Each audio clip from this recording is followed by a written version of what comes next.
Fala comigo, tropa. Vamos para as nossas dicas, palpites e análises para os jogos do dia 21 de abril de 2025, a nossa segunda-feira aí. Segue os feriados. Bom, tropa, segundo amanhã. Vamos meter marcha já então. Eu sei que muita gente está aproveitando. Quem é do Rio tem feriado até quarta-feira. Eita, mas vamos embora. E é o seguinte, amanhã tem jogo pra caramba. Já vamos começar falando de Sauditão da Massa, vamos começar falando de Al Bilal, atual campeão, que joga ao meio-dia e 55. Por que eu não boto uma hora o jogo, né? Meio-dia e 55, mas... Joga contra o Al-Shabaab. E o seguinte, tropa, aqui a gente tá falando do Bilal, né, atual campeão, que segue aí na luta pelo título. Pra mim é jogo pra ele vencer. Ele conseguiu tirar 3 pontos pro líder. A diferença ainda é grande? Não tanto, né? A diferença era de 7 pontos. No final de semana, o Hilal ganhou na sexta-feira e o Al-Ittihad perdeu, acho que no sábado. Acho que foi no sábado, perdeu de 2-0. Então, assim, tirou 3 pontos. Agora a diferença é de 4 pontos. A gente tem 28 jogos, são 34, faltam 6 rodadas. O sonho do título tá vivo, tá? Passa aí muito por essa vitória dentro de casa. O Al-Shabaab é o 6º colocado. Particularmente aqui ele não vai brigar por nada, né? Ele tem a chance de brigar pelo G3, só que ele está a 7 pontos. Para tirar em 6 rodadas não vai. Não vai tirar nem do Al-Nassr, nem do Al-Ahly. Tá aqui é jogo pro que o mais interessado e praticamente o único interessado é o Hilal. É jogo para eles vencerem. Estou fechadinho com eles em casa. E vamos seguir aí falando de briga por título. Agora a gente vai para outro país, nós vamos para a Dinamarca. A gente tem jogo do Copenhague a 1h da tarde contra o Aarhus. Qual é a fita aqui, tropa? Jogo para o Copenhagen ganhar, mas pra gente mais tranquilinho, sabe? Mas, como é que eu vou falar? Mais devagar, dá pra gente ir com o Copenhagen empate anula. É muito mais time, joga dentro de casa, tá 2 pontos aí do líder Midtjylland. O campeonato que também tá acabando, a gente já tá na fase final, né, no hexagonal final. E aqui uma rodada pode mudar tudo. O Copenhague ganhando em casa e o Midtjylland perdendo, na rodada o Copenhague ele vai a 50 pontos e ele assume a liderança. O Aarhus ainda tem chance de ser campeão, porque ele está 9 pontos, dá para buscar lá, não vai. Aqui o interessado é o Copenhague. Mas é um jogo que se você não confiar muito, principalmente por ser um campeonato da Dinamarca, gols aqui chega muito forte. Esse cenário de 2 gols eu gosto bastante. O Aarhus vem marcando gol nos últimos 10 jogos, cumpriu mais de gol e meio nos últimos 10, então pensando no cenário de gols, onde o Copenhague só a vitória interessa, joga dentro de casa, tá lutando ali pela liderança, é o 2º colocado, ele não pode desperdiçar ponto de jeito nenhum, e vai enfrentar um time que vive um momento over, né? Um time que cumpriu esse 10,5, esse e-mail nos últimos 10 jogos, um time que vem marcando gol nos últimos 10 jogos, então o cenário aqui de jogo aberto para mim é bastante interessante, ou então o Copenhague empate anula, que é favorito. Vamos falar agora de clássico, 2h15 da tarde, o grande clássico da Noruega. Eu tenho Molde contra Bodø/Glimt, né? As duas equipes aí que ficam revezando quem vai ser campeão. Os últimos anos aí o Bodø/Glimt tem dominado. Se eu não me engano, dos últimos 4, o Bodø/Glimt ganhou 3. Ou dos últimos 5, o Bodø/Glimt foi campeão em 4. E o outro foi o Molde. A gente está em início de campeonato, né? O calendário dos países nórdicos, ali tipo Suécia, Noruega, é parecido com o do Brasil. Tá? O campeonato começou agora, igual ao campeonato brasileiro, e enquanto os outros campeonatos já estão na reta final aí pela Europa. Vamos lá, o Bodø/Glimt tem 2 jogos, 2 vitórias, do jeito que a gente sabe, do jeito que a gente gosta.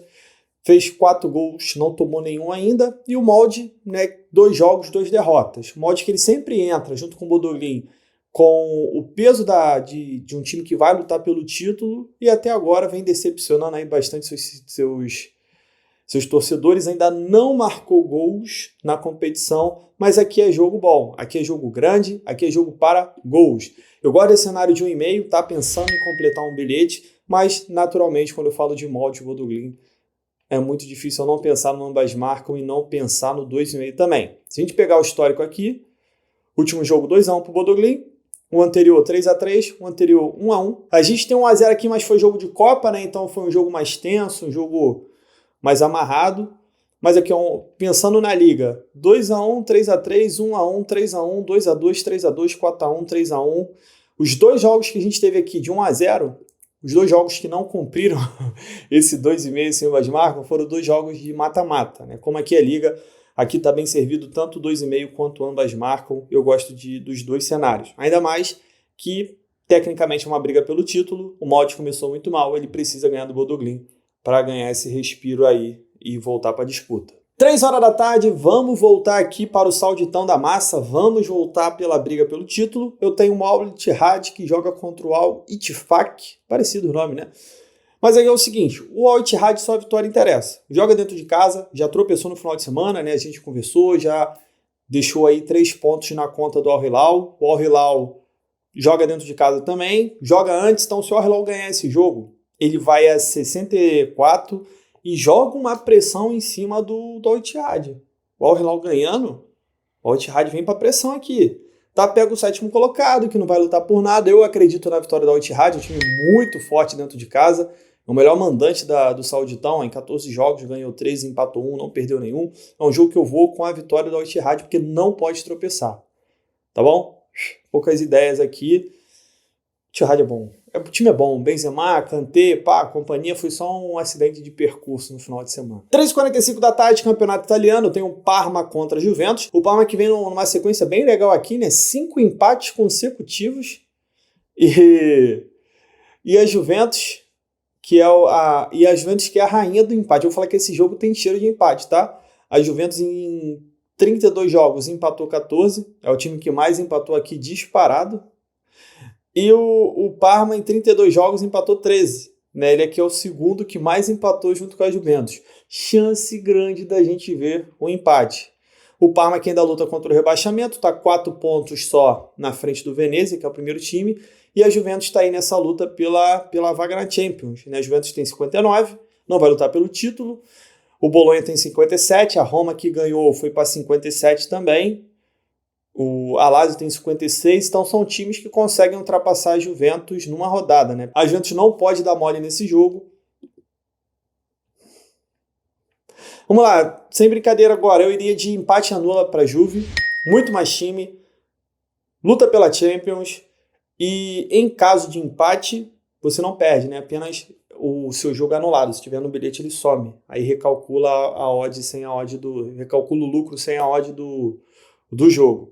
Eu acredito, como eu falei para vocês, para mim tem cara cheiro de empate isso aí, são os 2 times que mais empataram no campeonato, mas a Juventus ela é favorita. Eu prefiro aí jogar com esse cenário aí de 2 resultados. 4 horas da tarde a gente tem Tottenham contra Nottingham Forest, aqui campeonato inglês. O Tottenham que não luta por mais nada, né? O foco do Tottenham tá na Europa League, onde ele chegou na semifinal, assim como o Manchester. O Tottenham não tem chance de ser rebaixado, é o 15º, mas ele está a 16 pontos do Ipswich, esquece. E o Nottingham Forest sim é um grande interessado, né? Porque o Manchester City ganhou, o Aston Villa também ganhou. Eu estou gravando esse vídeo, o Chelsea ainda não jogou. Se o Chelsea ganhar esse jogo, o Chelsea passa o Nottingham Forest, porque o saldo do Chelsea é melhor. Então, dependendo da hora que você está vendo esse vídeo aqui, no domingo, o Nottingham Forest ele pode ter ido para 6º e saído da zona da Champions. Olha aí. O Nottingham Forest começou muito bem, né? Agora está dando uma caída e ele está caindo na reta final, onde os adversários estão crescendo. E é um jogo que o Nottingham Forest ele tem que pontuar. Ele não tem outra opção, tá? Ele tem que pontuar contra um Tottenham aí que está cansado, jogou no meio da semana e não luta por mais nada, né? Na competição. O problema é que o jogo é na casa do Tottenham. O que eu entraria aqui? 2 gols. Tottenham é um time maluco, aquele time que vai para ataque, tá nem aí para defesa, tanto que nos últimos 10 jogos tomou gols em 9, tá? Não é à toa isso.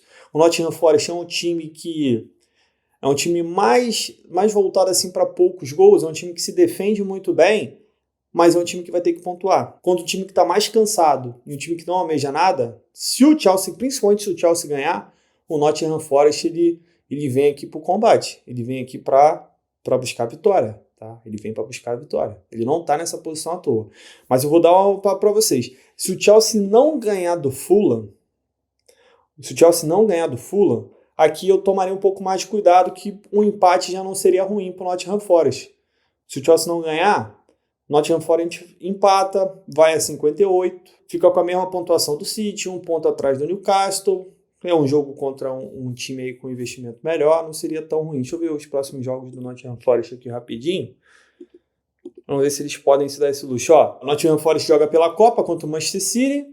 Depois pega o Brentford em casa, aí já é um jogo que aí tu tem a obrigação de ganhar dentro de casa, então fica ligado no jogo do Chelsea, tá? É claro que o Nottingham Forest ele quer ganhar, mas se o Chelsea ganhar um jogo, essa pressão da vitória fica maior. Entende o que eu tô falando? Se o Chelsea não ganhar, eles já ficam numa situação mais confortável. Pode chegar um momento que eles prefiram segurar mais um ponto do que se arriscar e perder o jogo. Tá bom? São detalhes aí do futebol que a gente tem que estar sempre observando, porque em reta final, outros jogos influenciam na tua partida. Para a gente fechar, Bahia e Ceará, clássico aqui do Nordeste, né? O Ceará aí com o Pedro Raul cravando de tudo que é jeito, e o Bahia que a gente esperava mais, mas o Bahia parece que vai engrenar agora. Ceará é o quarto colocado, 7 pontos em 4 jogos. Se a gente olhar aqui, o Bahia está na zona do rebaixamento, em 4 jogos ainda não venceu, tem 3 empates e apenas uma derrota. Mas é o seguinte, empatar não é bom, tu empatar muito. Tá? Vê a Juventus. Juventus foi o time que menos perdeu lá na Itália, mas não, só empata, irmão, tem que ganhar.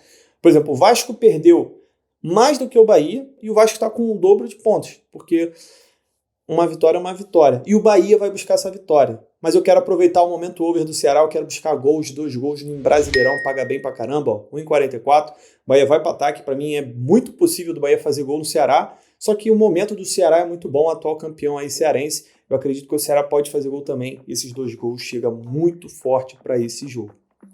Fechou? Então é isso, tropa. Fechamos nossos jogos, que seja um dia aí muito bom pra gente. Um início de semana aí bem legal. A maioria ainda tá no final de semana, porque tá com um feriado prolongado. Mas segunda-feira é começo de semana e eu sempre vou desejar aí pra gente uma semana aí repleta de igreja. Fechou? Nos vemos amanhã. Tamo junto, muita fé, pra cima. Bom, tropa, para amanhã uma duplinha pra gente. Primeiro jogo, vitória do Al-Hilal contra o Al-Shabaab. E para fechar, a vitória do Al-Ittihad contra o Al-Ittifaq. Essa nossa duplinha deu total de 1,90 de odds, sempre bom para dobrar o nosso investimento ao próximo disso. E tamo junto, muita fé, pra cima!